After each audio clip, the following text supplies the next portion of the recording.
संदीप पाठक जी बात कर रहे थे हमसे, आम आदमी पार्टी के सांसद और संगठन महामंत्री भी हैं, सीनियर लीडर हैं आम आदमी पार्टी के। उन्होंने कहा केजरीवाल जी ने इतिहास रचा है इस्तीफा देकर के। बिल्कुल इतिहास रचा है, क्योंकि अभी उन्होंने इस्तीफा दिया नहीं है। हाँ, देने की घोषणा कर नहीं, सुनिए, ऐसा है, वही बात है ना, वो देंगे तब ना। अभी तो अब जरा प्रतीक्षा करिए, सस्पेंस बनेगा, जासूसी कथा चलेगी, इवेंट होगा, और पता नहीं। देखिए अरविंद केजरीवाल जी, एक सवाल रह गया संदीप जी से, 2 दिन क्यों चाहिए? वो तो भाई यही, अभी तो यही ऐसा है।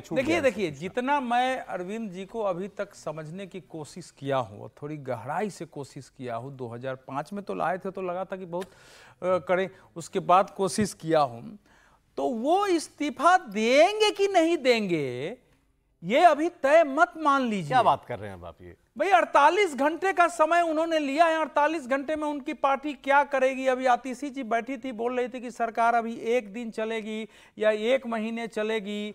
वो बोल रही थी कि 1 दिन चलेगी या 1 महीने चलेगी, वो क्या करेंगे आगे? तो क्यों डाउट है आपको कि इस्तीफा होगा कि भी नहीं होगा? तो अरविंद केजरीवाल जी जब से राजनीति में आए हैं अन्ना अभियान में, आप बताइए ना, जो उन्होंने कहा, ये तो यही तो नेता है इनके लोग, जो कहते हैं वो नहीं करेंगे तब भी उसके पक्ष में तर्क होता है। सुनिए, जो नहीं कहा हुआ करते हैं तब भी उसके पक्ष में तर्क होता है, इनके लोग आते। देखिए ऐसा है कि अरविंद केजरीवाल जी, अभी इनका सेट गेम होगा। इनकी राजनीति के कुछ यूएसपी रहे इनके तरीके का। सबसे पहला रहा है कि एडवर्टीजमेंट, व्यापक अपनी बात को प्रचारित कैसे करना है, उसके लिए पूरा। दूसरा इवेंट मैनेजमेंट, हर चीज को एक इवेंट बनाओ, छोटी से छोटी चीज को।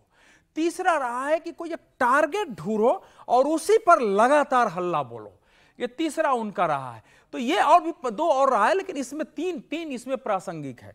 तो उस 3 की शुरुआत उन्होंने जेल से बाहर आने के साथ कर दी। पहला तो उन्होंने कह दिया जब उन्होंने कहा कि राष्ट्र विरोधी शक्तियों से लड़ना है, बीजेपी राष्ट्र विरोधी शक्ति है। राष्ट्र शब्द का इस्तेमाल बीजेपी ज्यादा करती है, राष्ट्र विरोधी शब्द बीजेपी ज्यादा बोलती है। भारत राष्ट्र के विकास में यह बाधा बन रहे हैं, हमको देश का विकास करना है। उन्होंने बीजेपी का एजेंडा और राष्ट्र का एजेंडा छीने, उन्होंने लोकल कोई बात नहीं की। अब आज उन्होंने ये बता दिया कि हम इस्तीफा देंगे। अब 48 घंटे तक आप वेट करिए पहले कि वो क्या करेंगे। 48 घंटे में मान लीजिए अगर एक बार तय हो गया, क्योंकि जैसे ही वो जो जिस इस्तीफे की 49 दिन की बात हो रही थी, वो जन लोकपाल का ये विधेयक लाए थे। जन लोकपाल पारित कराने के लिए ये राजनीति में आए थे। कांग्रेस और बीजेपी ने कहा कि ये तो पूरी राजनीति को खत्म करने वाला विधेयक है, इसमें हम समर्थन नहीं करेंगे। दोनों ने अलग से वोटिंग कर दिया उसको। आप कह रहे हैं कुछ भी हो सकता है? कुछ भी हो सकता है, ये भी तय मत मानिए कि इस्तीफा भी होगा। तो सुनिए ना, इस्तीफा देने के एक लाइन में बोलना चाहता हूँ, 2 दिन इसलिए भी चाहिए क्योंकि चुने हुए मुख्यमंत्री हैं, पार्टी है। अभी 2 दिन में पार्टी भी तो तय करे कि भाई वो उनको मुख्यमंत्री, हो सकता है पार्टी के सारे लोग जो 60 विधायक हैं और दिल्ली की जनता है वो कहे कि नहीं आपको मुख्यमंत्री रहना है। कोई फैसला इतना जल्दी नहीं करना चाहिए ना। यार आप लोग खामखा में दही बना रहे हो इस चीज का। कर दिया उन्होंने, ऐलान देंगे इस्तीफा, ऐलान कर दिया, लेकिन जनता की राय भी तो आपको याद है, वो जो 14-15 के इलेक्शन की बात कर रहे हैं, तब से आम आदमी पार्टी हमेशा कहती रही है कि जनता की राय लेंगे, राय लेके काम करेंगे। केजरीवाल जी ने कहा इस्तीफा होगा भाई। तो सौरभ जी जानबूझ के मासूमियत कर रहे हैं, और या वो चाह रहे हैं कि हम लोग बोलें और जनता को सब याद आए। बच्चों की सौगंध, मासूम लोगों में से हैं। मासूम है, ठीक है। बच्चों की सौगंध खाता हूं, कांग्रेस के साथ कभी सरकार नहीं बनाऊंगा, राजनीति में नहीं आऊंगा, कभी भी किसी तरह की सुख सुविधा नहीं लूंगा, गाड़ी नहीं लूंगा। वो याद है वो छोटी गाड़ी चलती थी, नीली वाली वैगन। अभी मुझको खांसी आ गई तो उन्होंने कहा कि खांसी बड़ा, तो खैर ठीक है, वो भी अच्छा है। कुल मिलाकर अरविंद केजरीवाल आज तक जो कहते रहे, और अभी वाला तो मतलब सर्वश्रेष्ठ उदाहरण है। उन्होंने कहा था भाई आपके ऊपर अगर कोई लग गई, वो आपको याद है वीडियो, सोनिया गांधी को जरा पकड़ के 3 दिन के लिए डालो, सब ठीक हो जाएगा, अभी समझ में आ जाएगा। वो अरविंद केजरीवाल जो कहते थे अगर आरोप लगा तुरंत त्यागपत्र दो। और सोचिए अभी हम लोगों के सामने देखते देखते कितना झूठ आम आदमी पार्टी के लोग बोल रहे हैं। कह रहे हैं कि 13 में सरकार बनी थी, अरविंद जी ने त्यागपत्र दे दिया, त्याग कर दिया। अरे भैया 28 विधायक थे तुम्हारे, 31 भारतीय जनता पार्टी के थे, 8 कांग्रेस के थे। तुम त्यागपत्र न देते तो करते क्या? विकल्प नहीं था। उसके बाद क्या था? कोई भी हो, वो रैली आपको याद है, अब भूल गई हो कि मैं याद दिलाता हूं। अपना मोबाइल निकालो, वीडियो बनाओ और इस नंबर पर भेज दो। कहां गया वो वाला नंबर? वो नंबर भी एक था ना, अब तो इतने आ गए, उनमें से किसी का नहीं आ रहा है। तो मैं ये कह रहा हूं कि अरविंद केजरीवाल जो कह रहे हैं वो कैसे करते हैं उसके लिए तैयार कर लेते हैं। और देखिए, एक बात की प्रशंसा की जानी चाहिए, मंत्री, विधायक, सांसद, कन्वीनर, सबका प्रशिक्षण कहीं 2-3 दिन कमरा बंद करके बहुत अच्छे से हुआ है। एक लाइन, एक शब्द, एक वाक्य बदल ही नहीं रहा है। सब पार्टी लाइन पे। आप पूछते हैं कि अच्छा 7 सीटें हार गए, बताओ जनता ने तो तय कर दिया था कि तुम जेल ही में रहो भैया। तो क्या कहते हैं, एक ईमानदार व्यक्ति को जब चोट लगती है, अरे ये सब रटे हुए हैं वही। अरे भाई, ईमानदार कैसे तय होगा? हम तो कह रहे हैं ईमानदार हैं, लेकिन अगर मेरे ऊपर आरोप तय होगा तो न्यायालय है, एजेंसी प्रमाण तय करेगी, उसके बाद तय होगा। और अगर अभी आप कह रहे हैं कि जनता तय करेगी, 7 की 7 सीटें हरा दी, तो इनको जाके सर्वोच्च न्यायालय में याचिका डालनी चाहिए थी, जनता ने कहा है मुझे जेल में रहना चाहिए। कह रहे हैं क्या? तो मुझे लगता है कि अवधेश जी और विजय जी जो कह रहे हैं, दोनों लोग वरिष्ठ हैं, तो सब इन्होंने आपको अरविंद जी को जितने लोग देखा है। सर, आपको जितने लोग सुन रहे हैं सब एक ही सवाल का जवाब चाहते हैं। कोई इस्तीफा नहीं देता है अगर कोई मजबूरी ना हो। क्यों छोड़ेंगे सीएम का पद? वो नहीं छोड़ा, 5 महीने बाद चुनाव भी हो रहा था, कौन पूछने आना था उनको? कोई मजबूरी है जो उनको इस्तीफा देना पड़ा। वो मजबूरी क्या है, ये आप अपनी समझ से बताइए। मैं तो एक लाइन में बता रहा हूं, दिल्ली में अरविंद केजरीवाल की ईमानदार वाली छवि पूरी तरह से ध्वस्त हो चुकी है। शीश महल सबने देख लिया है, लंबी लंबी गाड़ियों के काफिले देख लिए हैं। अरविंद केजरीवाल जिस तरह से व्यवहार कर रहे हैं, उनके मंत्री जिस तरह से व्यवहार कर रहे हैं, वो सबने देख लिया है। शराब घोटाले में गंभीर आरोप है, डीजेबी में गंभीर आरोप है, मोहल्ला क्लिनिक में गंभीर आरोप है, शिक्षा में गंभीर आरोप है। उसके बीच में वो वाली छवि बची नहीं है। सबको हटाकर नैतिकता का नया पहाड़ तैयार, इमेज मेकओवर के लिए, इमेज मेकओवर के लिए, इसके अलावा कुछ नहीं। समीर जी, आपके हिसाब से? देखिए, मुझे लगता है कि अरविंद केजरीवाल ने इसलिए इस्तीफा देने का निर्णय लिया कि उन्हें पता है कि वो मुख्यमंत्री के रूप में काम नहीं कर सकते और चुनाव में जाना है। कई जनता की घोषणाएं करनी होगी, कैबिनेट की बैठक बुलाई जाएगी, प्रपोजल लाया जाएगा, पास किया जाएगा और एलजी को भेजा जाएगा। जब तक कैबिनेट की बैठक नहीं होगी, प्रस्ताव पास नहीं हो सकते। तो अब घोषणाएं तो करना है ना, कहीं नई घोषणाएं करेंगे, जनता के हित में सरकार में वापस लौटना है। तो मुझे लग रहा है कि मुख्यमंत्री देकर अरविंद केजरीवाल संगठन की जिम्मेदारी निभाएंगे और घर घर जाकर बताएंगे कि मैं ईमानदार हूं, मैंने भ्रष्टाचार इसका जवाब भी संदीप पाठक और राघव चड्ढा दोनों ने दिया कि काम हमको वैसे ही कौन सा करने देते हैं एलजी, हम काम करने का कोई तो तरीका निकाल ही लेते, वो मजबूरी नहीं है हमारी। नहीं, कभी कैबिनेट की बैठक में जो प्रस्ताव पास हुए, एलजी ने कभी नहीं रोका। सभी प्रस्तावों को एलजी अप्रूव कर देते हैं। आप कैबिनेट की बैठक बुलाइए ना, मुख्यमंत्री के रूप में आप बुला नहीं सकते, आपको सुप्रीम कोर्ट ने रोक दिया है। तो अब आपकी मजबूरी है कि आपको कैबिनेट की बैठक बुलाना है, प्रस्ताव पास करना है, एलजी के पास भेजना है। हाँ। और जनता के लिए जो भी आपको घोषणाएं करना है उसके लिए आपको कैबिनेट की बैठक करना पड़ेगी, मुख्यमंत्री लगेगा। तो अब जब सुप्रीम कोर्ट का है कि आप मुख्यमंत्री के रूप में काम नहीं कर सकते, तो अब एक मुख्यमंत्री बनाओ 6 महीने के लिए, 4 महीने के लिए, चुनाव तक घोषणाएं करवाओ और जनता को बताओ कि देखो आम आदमी पार्टी ने आपके लिए घोषणाएं की है। और मुझे लगता है कि इसीलिए उन्होंने किया, जब मजबूर हो गए कि अब कोई रास्ता नहीं बचा है, अगर सुप्रीम कोर्ट ये नहीं कहता कि आप फाइल साइन नहीं करोगे तो ये इस्तीफा नहीं देते, अरविंद केजरीवाल आज ही कुर्सी पर जाकर बैठ जाते हैं। इससे फायदा होगा अरविंद केजरीवाल को कोई चुनाव में? मुझे नहीं लगता कोई फायदा होने वाला। इससे केजरीवाल की छवि को बहुत डैमेज हुआ है। लोकसभा चुनाव में 7 सीटें हार गए, जिस तरीके से विधायक पार्टी छोड़ के जा रहे हैं, जिस तरीके से पार्षदों ने पार्टी छोड़ी है, मुझे लग रहा है अगला चुनाव अरविंद केजरीवाल के लिए बहुत मुश्किल होने वाला है। ये जानकारी आई है, मंगलवार को इस्तीफा देंगे केजरीवाल। देखिए, ऐसा है नहीं, वो तो हनुमान जी का दिन, तो बता के गए हैं कि मंगलवार को, वो तो अच्छा हनुमान जी का दिन है भाई। हाँ, तो हनुमान जी में जाते। देखिए, मैं जो कह रहा हूं कि हम सब लोग एक तार्किक राजनीति की बात कर रहे हैं। जितनी राजनीति हमने समझी है, जब मैकियावेली ने जो लिख दिया था कि सफल राजनीतिक वही है जो कहता है, और double standard of morality Machiavelli का है। आपके दर्शक अब मेरे ख्याल से जो पढ़े होंगे वो जानते होंगे। तो मैकियावेली के सिद्धांत को किसी नेता ने अगर ठीक से पूरी तरह भारत में लागू किया है तो अरविंद केजरीवाल जी है। बाकी लोग भी करते हैं झूठ और सच। तो इसीलिए इस समय देखिए, वो जो इस्तीफा है इस समय, हम सब लोग अरविंद केजरीवाल जी के जो इवेंट वाला हमेशा ध्यान रखिए आप, उसको केंद्र में रख के आप कोई चीज जब सोचेंगे उनका, चाहे वो उस समय भी जो आंदोलन आया था, आज इसलिए याद दिलाना है कि मैंने उस पर एक लेख लिखा था या बोलता भी था मैं टीवी पर कि आंदोलन करने के लिए 10,000 रुपये जुटाना हम लोगों को कठिन होता था। ये एक पंचतारा संस्कृति का आंदोलन शुरू हुआ है। जैसे मक्के की रोटी और सरसों का साग पहले गरीब का भोजन होता था, जैसे ही 5 स्टार ने अपना लिया, गरीब के हाथ से छिन गया, वैसे ही अरविंद केजरीवाल जी ने जो उस प्रकार से साउंड सिस्टम, इतने डेसिबल में साउंड जाएगा, अन्ना हजारे कितनी दूरी पर बैठेंगे, कौन कौन मंच पर आएगा, मीडिया कैसे वहां, इतनी व्यवस्था से तो भारत में कभी आंदोलन हुआ ही नहीं था। इतना इवेंट तो वो कर रहे थे। तो वहां से जो शुरुआत हुई है, तो जेल से आने के बाद एक बड़े इवेंट की तैयारी है कि संपूर्ण राजनीति और चर्चा हमारे इर्द गिर्द रहे। समस्या उनके सामने थी, उनके विधायक छोड़ के जा रहे थे, उनके पार्षद छोड़ के जा रहे थे, और धीरे धीरे पार्टी के अंदर एक भाव आया था, भाई भ्रष्टाचार तो हुआ है, आपस में बातचीत कहे, तो वो समस्या इनके पास गई थी। ये भी समस्या गई थी कि जब ये जेल गए थे तो जितने बड़े आंदोलन की संभावना दिल्ली में थी, सारे कैमरे लगे हुए थे, उतनी बड़ी संख्या में लोग, उतना बड़ा आंदोलन इनके पक्ष में या बाकी के पक्ष में नहीं हो पाया दिल्ली में। तो ये सारे चीजें इनके पास सूचना थी। तो अब इसको अपने पक्ष में मोड़ना है, क्योंकि विपक्ष ने उनके लिए पूरा रिक्त मैदान कर दिया था निकलने के बाद। ये इंटरेस्टिंग बात लेकिन आपने भी कही कि जब वो जेल गए तो दिल्ली में वैसा कोई आंदोलन नहीं हुआ, कोई प्रदर्शन नहीं हुआ। बिल्कुल नहीं हुआ आंदोलन। कोशिश थी कि लंबा आंदोलन किया जाए, लोग उस ढंग से सड़कों पर नहीं आए, पूरी कोशिश हुई, मोहल्ले मोहल्ले गए, कुछ लोग आ रहे थे, बस इतना ही हुआ। तो वो उनको दिखा कि भाई तो लोगों के बीच में कोई चीज गई है, मेरे जेल जाने का कोई दुख दर्द नहीं। विपक्ष जो बीजेपी है उसने इस बीच पूरा रिक्त कर दिया। इस समय जो आम आदमी पार्टी के नाक में दम होना चाहिए था, वो विपक्ष यहां बीजेपी खड़ी नहीं। बीजेपी प्रेस कॉन्फ्रेंस करने वाली या एक प्रतीकात्मक सिंबॉलिक विरोध प्रदर्शन करके पुलिस से धक्का मुक्की करके घर में जाके आराम करने वाली दिल्ली की पार्टी हो गई। तो वो उनके लिए खुला इस समय मैदान है, वो अब निकल चुके हैं।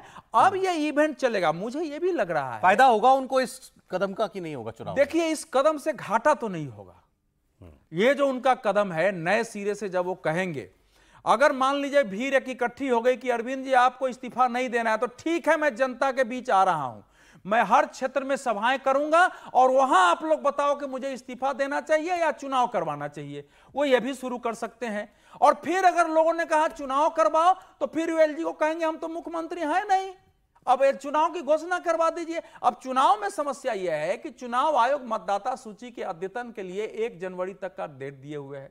28 नवंबर तक उस पर निपटारा होना है, 28 जनवरी का उसका प्रकाशन होना है। तो चुनाव आयोग तो तैयारी उसके हिसाब से कर रहा है। तो इसलिए दिल्ली की राजनीति इस समय ऐसी स्थिति में आ गई है कि जिसके बारे में आप कोई अनुमान नहीं लगा सकते हैं। नैतिकता, अनैतिकता, झूठ, सच, तार्किकता, सबसे बाहर आके अरविंद केजरीवाल की ब्रांड पॉलिटिक्स को अगर आप फोकस में रखेंगे तभी इसका विश्लेषण। ब्रांड केजरीवाल, उसको चोट पहुंची है, उसको ठीक करना है, उससे होगा ये सबसे बड़ी वजह है कि ब्रांड केजरीवाल को थोड़ी चोट पहुंची, ज़्यादा पहुंची होगी जो भी कहें, लेकिन चोट पहुंची थी। और यदि वो जेल में रहते हुए ही बिना इस्तीफा दिए चुनाव में जाते तो वो ब्रांड इमेज पे बड़ा नुकसान होता। लोगों को लगता कि क्योंकि मॉरलिटी का इतना प्रेशर हो जाता है। गांधी जी तो कहा करते थे कि लोकतंत्र में लोकलाज बहुत ज़रूरी है, तो लोकलाज नहीं हो तो लोकलाज तो उसकी मॉरलिटी की बात है। तो अब ये काम कर दिया उन्होंने कि अब इस्तीफा दे दिया, दे देंगे अवधेश जी के हिसाब से। मान लेता हूँ मैं कि दो दिन बाद भी यदि हम चर्चा करें इस्तीफा दे देंगे, तो वो जो एक दाग था, वो कई बार धुलाई करते रहते हो तो दाग भी तो कमज़ोर होता है ना, तो वो ये अगले 4 महीने में वो कमज़ोर होगा। और वो इसके साथ साथ दूसरा जो बात है, मतलब ब्रांड इमेज के लिए, दूसरा सरकार के लिए जो काम करने हैं, चुनाव में जाएँ तो कुछ लेकर जाए ना। हम किसी के घर जाते हैं तो कुछ तो लेकर जाते हैं, तो वैसा अब जब चुनाव में जा रही है तो पार्टी क्या लेकर जाए, क्या लोगों को एक फ्री बीज या जो भी आप नाम देते हैं, वो फैसले कैसे सरकार कर सके, उसके लिए कि ये मौका हो गया है। और बीजेपी के लिए मुश्किल वाला काम है ये, आप इसको आसान मत समझिए। ये ब्रांड केजरीवाल रिवैम्प होगा। मुश्किल छोटा शब्द है, ठीक है, बीजेपी के लिए मुश्किल छोटा शब्द। बीजेपी को बड़ी उम्मीद थी कि ये सब 5 महीने की जेल वेल से अरविंद केजरीवाल के ऊपर बहुत बड़ा डेंट लगा होगा, इमेज के ऊपर, चुनाव में हमको फायदा होगा। लेकिन अवधेश जी बता सकते हैं 5 महीनों में बीजेपी नया नेता ढूंढ सकती है दिल्ली में? देखिए, दिल्ली में अरविंद केजरीवाल का उत्तर बीजेपी आज तक ढूंढ नहीं सकी, क्योंकि वो जिस प्रकार से इस समय स्टेट के लीडर वैसे भी जो आ रहे हैं, सब नरेंद्र मोदी जी पर, नरेंद्र मोदी, अमित शाह सब कर देंगे। मैं एक ब्रांड पॉलिटिक्स ये अरविंद केजरीवाल कैसा करते हैं उसका एक ज्वलंत उदाहरण आपको कोरोना काल में आया। कोरोना काल में आईटीबीपी ने आपको एक क्षेत्र में 10,000 बेड का एक क्वारंटाइन सेंटर बनाया था, और वो गृह मंत्रालय का प्रोजेक्ट था आईटीबीपी का। उसके लिए एक राधा स्वामी सत्संग के और निरंकारी ने जमीन जगह दी थी। इनके पास निमंत्रण आया गृह मंत्रालय से कि आपको उसमें मुख्यमंत्री के नाते आना है जी। इन्होंने ट्वीट किया गृह मंत्री अमित शाह को कि गृह मंत्री जी, हमारे दिल्ली में 10,000 बेड का क्वारंटाइन सेंटर बन रहा है, आप उसमें आए, आपको निमंत्रण दिया जाता है। गृह मंत्री को इन्हीं के ट्वीट पर उत्तर देना पड़ा कि अरविंद केजरीवाल जी, ये आईटीबीपी का प्रोजेक्ट है, गृह मंत्रालय करा रहा है, आपको मुख्यमंत्री के रूप में निमंत्रण दिया गया है और आप मुझे बुला रहे हैं। तो इसलिए कह रहा हूं कि अरविंद केजरीवाल जी की पॉलिटिक्स को समझना आसान नहीं होता है। ठीक है। नहीं देखिए, मैं तो कई बार कह चुका हूँ, अभी आज फिर से बोला था, आप नहीं थे तब, और फिर से दोहरा रहा हूं। देखिए, आप लोग ध्यान से सुनिए, मैं जिस अरविंद केजरीवाल के ऊपर शोध पत्र की बात कर रहा हूं, उसके कई महत्वपूर्ण बिंदु आपको यहां मिलेंगे। सचमुच भारतीय राजनीति में ऐसा नेता नहीं हुआ है। और कई बार हम कहते हैं कि किसी भी सिद्धांत की स्थापना करने के लिए क्या जरूरी होता है। एक तो ये कि ठीक है, गोएबल्स थ्योरी है, बार बार आप बोलते रहते हैं किसी बात को, लेकिन किसी बात को आप लोगों के दिमाग में जो मूल विषय है उसको गायब कर दें। अब विजय जी बड़ा अच्छा कह रहे हैं कि बार बार धुलाई होती तो दाग भी धुल जाता है। भाई, दाग कई बार धुलता है, ज्यादा हो तो कपड़ा फट जाता है, लेकिन अब उसके आगे है ये अरविंद केजरीवाल ब्रांड पॉलिटिक्स है। जहां दाग होगा वहां कढ़ाई से बढ़िया फूल बना देंगे, आप कहेंगे कितना सुंदर कपड़ा पहनकर आए। ये अरविंद केजरीवाल की पॉलिटिक्स है। यहां धुलाई नहीं होती है, यहां कढ़ाई होती है। अच्छे से कढ़ाई करके आपको प्रस्तुत किया जाएगा। जो मुख्यमंत्री आज तक के इतिहास में नैतिकता के इतने निचले पायदान में, अगर हम कहें नैतिकता का कोई पाताल लोक होता है तो नैतिकता के पाताल लोक पर अरविंद केजरीवाल चले गए, जेल से मुख्यमंत्री बने रहे, वो आज नैतिकता के आदर्श पर बैठ रहे हैं। लाल बहादुर शास्त्री और लाल कृष्ण आडवाणी उनसे अपनी तुलना कर रहे हैं, और उन्हें यह भी नहीं लगता कि आज का समय है सब जनता के सामने होता है, सब पता होता है, लेकिन वो बार बार बोल रहे हैं। कढ़ाई तैयारी हो चुकी है। और दुर्भाग्य से जो अवधेश जी कह रहे हैं, जो विजय जी कह रहे हैं, मैं भी पूर्णतः सहमत हूं। दिल्ली में भारतीय जनता पार्टी के पास कोई नेतृत्व नहीं है। कांग्रेस तो पहले से ही आत्मसमर्पण कर चुकी है, जब 2013 में उनके पीछे गई थी और उसके बाद गायब हो गई।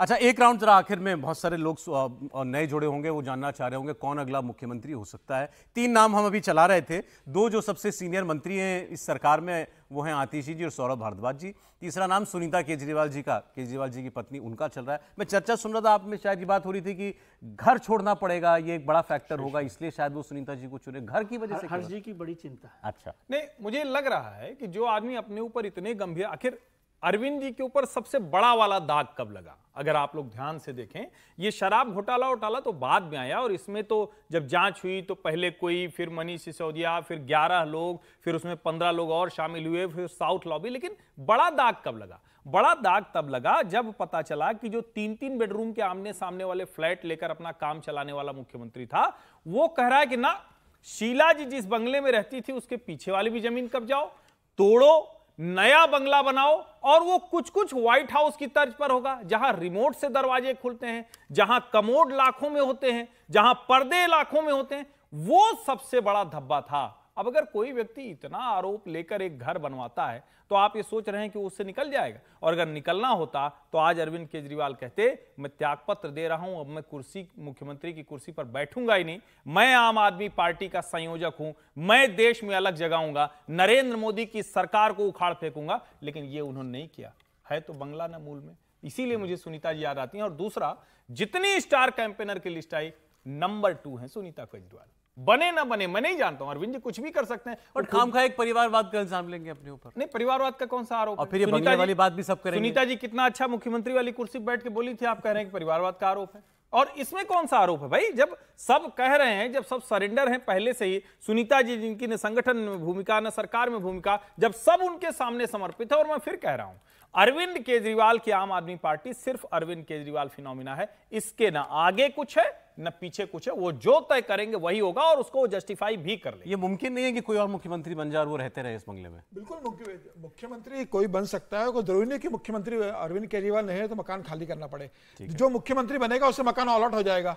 वो कह देगा कि ठीक है, मकान मुझे अलॉट होगा या अरविंद केजरीवाल का परिवार रह रहा है, ये कोई जरूरी नहीं है कि अगर आप मुख्यमंत्री नहीं तो उस मकान में नहीं रह सकते। मकान आपके नाम से अलॉट नहीं होगा, जो मुख्यमंत्री होगा उसके नाम से अलॉट होगा। मुख्यमंत्री कहीं और रहेगा, वो कहेगा कि मेरे मकान में अरविंद केजरीवाल को रह रहे, मुझे कोई आपत्ति नहीं है।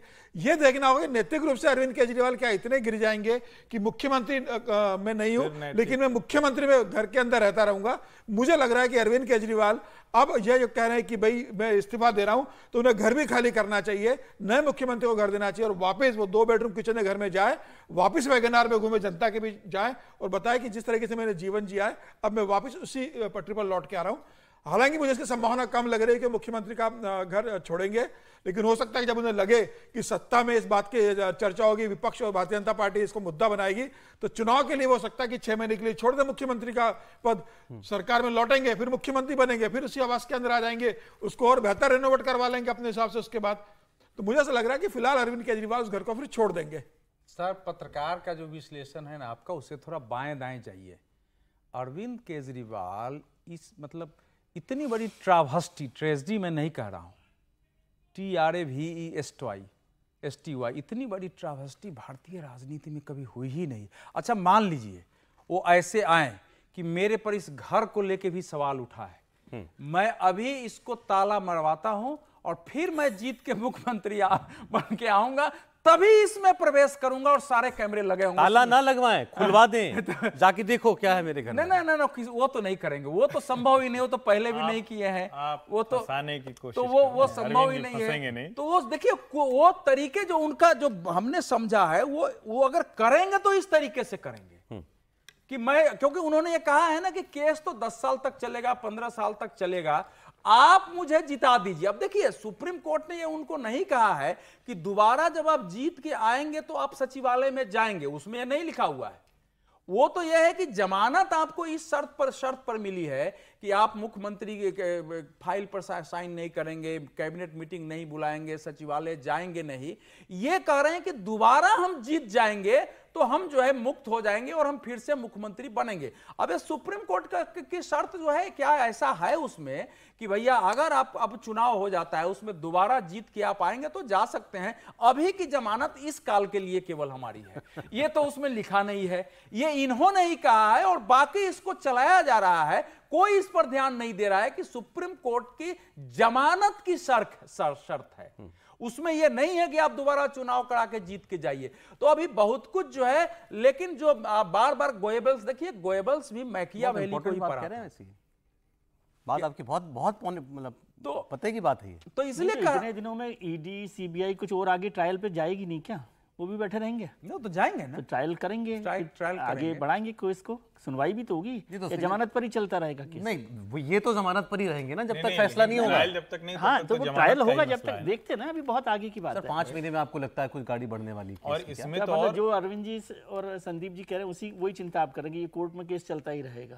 सर 5 महीने में तो नहीं खत्म हो रहा, ये तो मैं लिख के दे सकता हूं। अभी इसमें अभी तो आप भी जाती कर रहे हैं बात। अब ये तो सब हो गई जो बात वो कर रहे हैं। बात ये है कि जो ये इन्होंने ये कह रहे हैं कि जो आज उन पर शर्तें, नहीं जनता के लिए कह रहा हूं, जो शर्तें आज केजरीवाल जी पे फाइल नहीं साइन कर सकते, अपने कार्यालय नहीं जा सकते, ये तो जब तक अगले आदेश तक है, अगले आदेश तक है। तो इसीलिए वो कह रहे हैं ना, देखिए उनको भी ये मालूम है, उनको पता है, लेकिन अरविंद केजरीवाल जी जो बोलते हैं उसका तो फिर आप उनके अनुसार सोच सकते हैं। ये सबको मालूम है ये कि उन पर जो है ये जमानत की शर्त है, कि जमानत की शर्त का अर्थ होता है कि इस शर्त का आपने उल्लंघन किया तो आपको फिर जेल आना पड़ेगा, अगर जमानत की कोई भी शर्त आप तोड़ते हैं तो। इसलिए वो शर्त होती है जमानत की। इसलिए ये इतना आसान मामला नहीं है जितना इसको बनाया जा रहा है। लेकिन अब चूंकि पत्रकार कुछ एनालिसिस कर सकते हैं, कोई कर सकता है, लेकिन जब विपक्ष की जो पार्टी है और बाकी लोग जो अभी तो आगे, अब उसके क्या आगे एक बार बीजेपी के वीरेंद्र, आप लोग बड़ा याद कर रहे थे ना बीजेपी को, बीजेपी के वीरेंद्र सचदेवा कुछ कह रहे हैं। इस वक्त मेरे साथ बातचीत के लिए मौजूद हैं दिल्ली बीजेपी के प्रदेश अध्यक्ष वीरेंद्र सचदेवा जी। सर, अरविंद केजरीवाल की इस्तीफे की मांग आप लोग लगातार कर रहे थे, अब उन्होंने इस्तीफा दे दिया है, अब आप लोग के पास क्या जवाब है? नहीं, उन्होंने इस्तीफा दिया है लेकिन एक राजनीतिक नौटंकी के तहत दिया है। वो घोषणा कर रहे हैं कि नवंबर में चुनाव होने चाहिए, तो मैं अरविंद केजरीवाल को सलाह देता हूँ, फिर तुम्हारे इस्तीफे से काम नहीं चलेगा। पूरी का पूरा मंत्रिमंडल इस्तीफा दे, नए चुनाव की घोषणा हो जाए, दिल्ली की जनता फैसला कर देगी। आप कह रहे हैं ना कि दिल्ली की जनता फैसला करे। दिल्ली की जनता ने तो 3 महीने पहले आपको वर्डिक्ट दिया, तब भी आप सड़कों पे घूम रहे थे और आप कह रहे थे कि मुझे वोट दो, मुझे जेल नहीं जाना पड़ेगा। दिल्ली की जनता ने वोट नहीं दिए, आपको जेल भेजा। तो आज भी दिल्ली की जनता इस भ्रष्टाचारी सरकार से मुक्ति चाहती है। दिल्ली की अरविंद केजरीवाल सरकार ने दिल्ली के हर विभाग में भ्रष्टाचार किया, ये बात दिल्ली की जनता जानती है और वो अपना मन बना चुकी है। तो अरविंद केजरीवाल अब राजनीतिक नौटंकी ना करें। और फिर 48 घंटे किस लिए चाहिए? 48 घंटे में क्या करना है? माता सुनीता के लिए कोई माहौल बनाना है या विधायकों की खरीद फरोख्त करनी है क्योंकि आपस में गुटबाजी बहुत है, या फाइलें सेटल करनी है, माल बटोरना है? अगर अरविंद केजरीवाल को लगता है कि चुनाव नवंबर में होने चाहिए, तुरंत पूरा का पूरा मंत्रिमंडल इस्तीफा दे और हो जाए चुनाव। दिल्ली की जनता कर देगी फैसला। सर क्या बीजेपी इसके लिए तैयार है कि अगर वो नवंबर में चुनाव कराते हैं तो आप लोग की पूरी तैयारी है? हम तो कह रहे हैं आपसे, दिल्ली की जनता आम आदमी पार्टी की सरकार से मुक्ति चाहती है, इस भ्रष्टाचारी सरकार से निजात चाहती है। तो जितने जल्दी चुनाव हो जाएंगे उतनी जल्दी इनसे मुक्ति मिल जाएगी। सर एक सवाल और है, उन्होंने खुद की तुलना भगत सिंह से की है, बटुकेश्वर दत्त से, मनीष सिसोदिया की तुलना की है और कहा कि क्रांतिकारी तरीके से हम ये सरकार चलाते रहे, भ्रष्टाचार के खिलाफ चला रहे थे। जिस तरह की बात अरविंद केजरीवाल कर रहे हैं वो कोई निम्न स्तर का व्यक्ति कर सकता है कि शहीद आजम से अपनी तुलना करना। मतलब इस तरह की बात सपने में भी नहीं जो सोची जा सकती कि शहीद आजम भगत सिंह से हम अपनी तुलना करेंगे। अरे उन्होंने जेल में देश के लिए अपनी जान दे दी और तुम जब जेल गए थे तुम्हारा आचरण भी सबने देखा था कि 2 दिन कूलर नहीं मिला था तो तुमने हो हल्ला मचा दिया। तुम्हारे मंत्रियों ने घर से 2 टाइम 3 टाइम तुम्हारे लिए पकवान आते थे, आलू पूड़ी हलवा जो तुम चाहते थे वो बन के आता था। नवरात्रों में तुम अंडे खाते थे। ये पब्लिक डोमेन में है।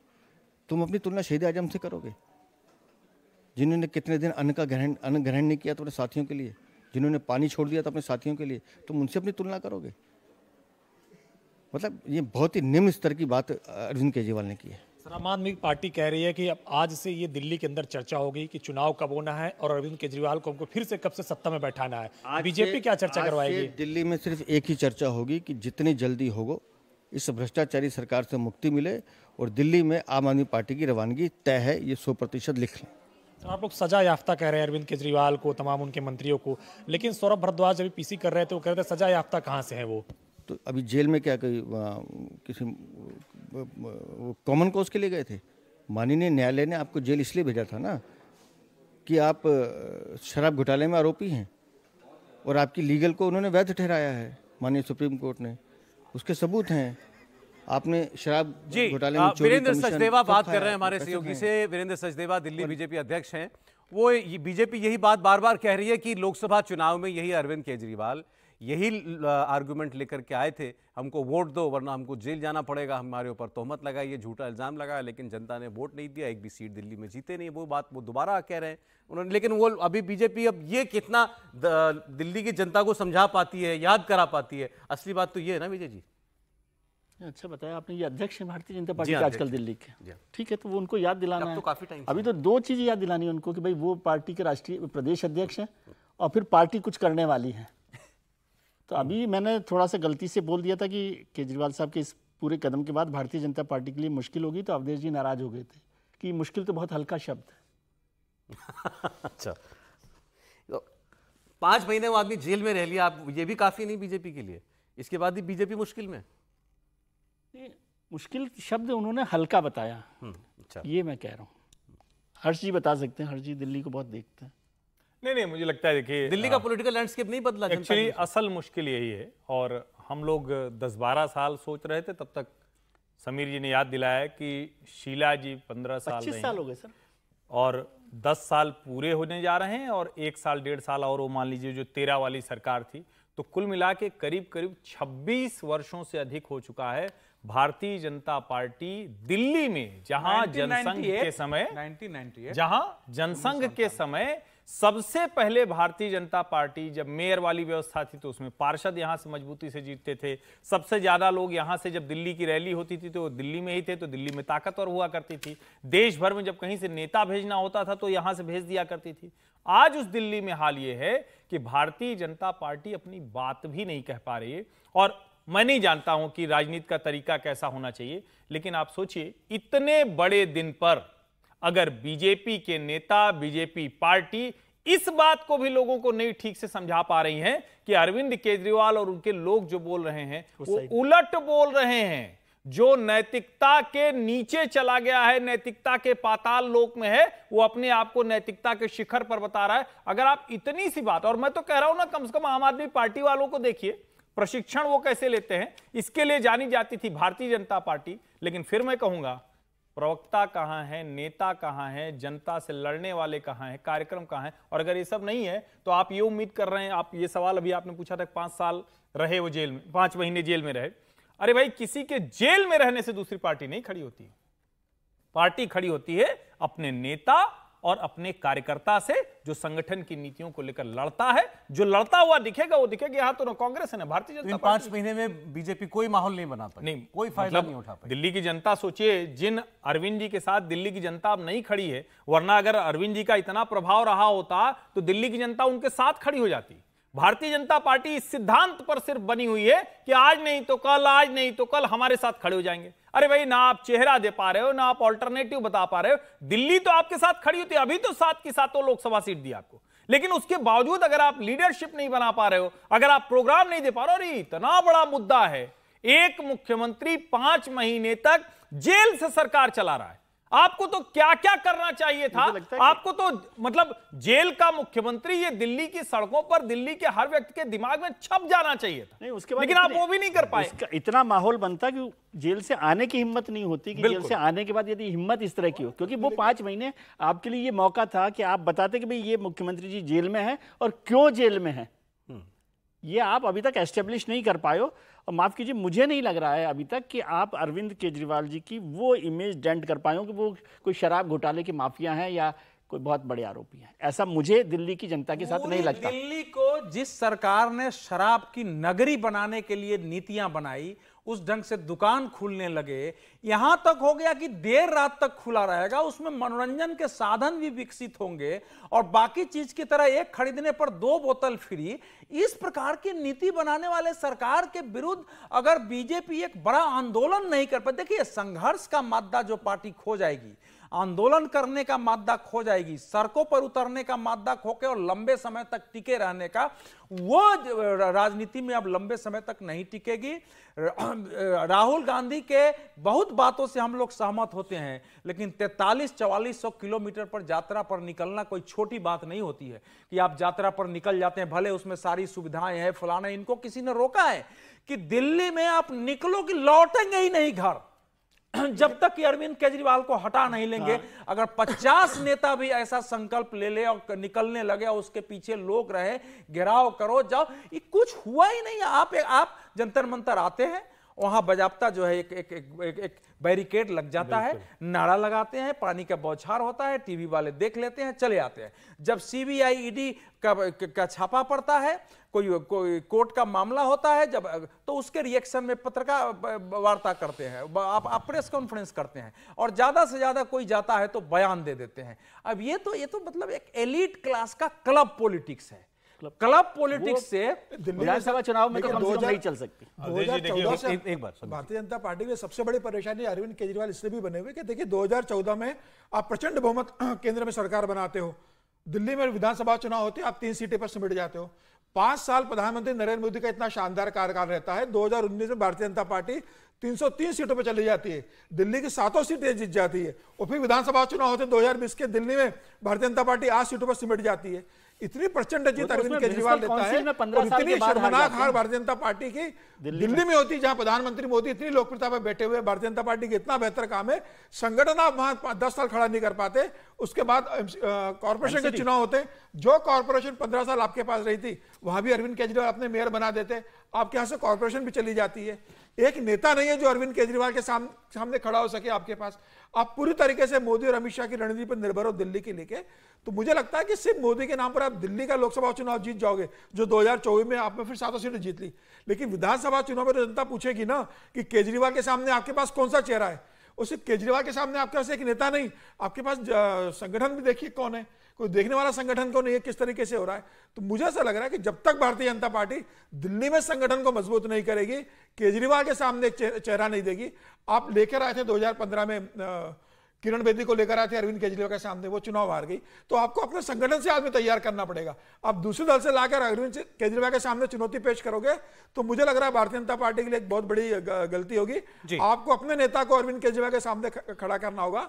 और अभी भी समय है, भारतीय जनता पार्टी अभी अगर इस नैरेटिव पे काम करेगी तो मुझे लग रहा है कि 5 महीने के अंदर भारतीय जनता पार्टी के पास इतने नेता है, संगठन है, संघ है, और जिस तरीके से अरविंद केजरीवाल की छवि खराब हुई है घोटाले के बाद, तो भारतीय जनता पार्टी एक अच्छा नेता दे सकती है और अरविंद केजरीवाल को चुनाव में चुनौती दे सकती है। जी हर्ष जी। देखिए, भारतीय जनता पार्टी के राष्ट्रीय अध्यक्ष के लिए मैं एक बात कहता हूं, इसे तो सभी जो सत्ता में लंबे समय तक पार्टी रहे, कि ऐसा अध्यक्ष होना चाहिए जो 3 साल तक सरकार की तरफ पैर करके सोए, मुंह करके न सोए।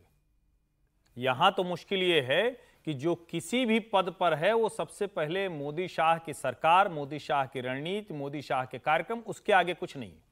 दिल्ली में आपके इतने ताकतवर नेता हैं, राष्ट्रीय स्तर पर आपकी इतनी ताकतवर सरकार चल रही है, कई बार यह भी बड़ा खतरनाक हो जाता है।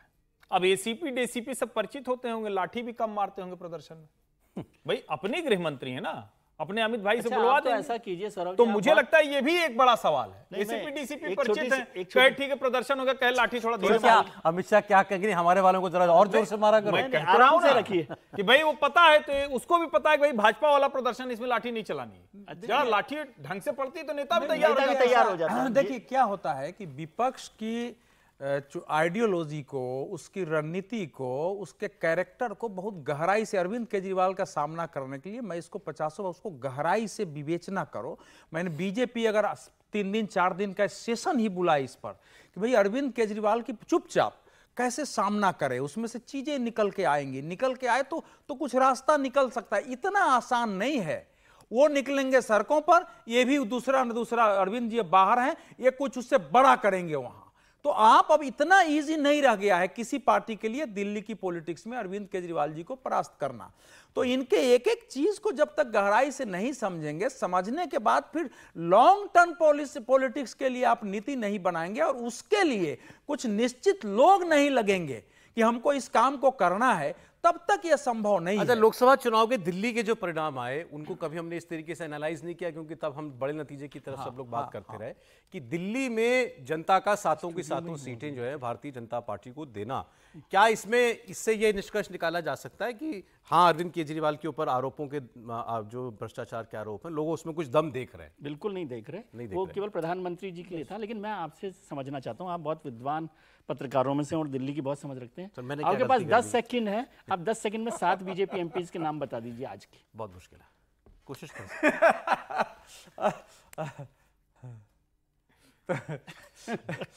मेरी शुभकामनाएं। तो ये नहीं, अब ये थोड़ा सा ऐसा सवाल था जिसपे बताने को हम सब बता देंगे, लेकिन इसका जो मूल है वो कि क्या आपके पास इंपैक्ट वाले लीडर हैं?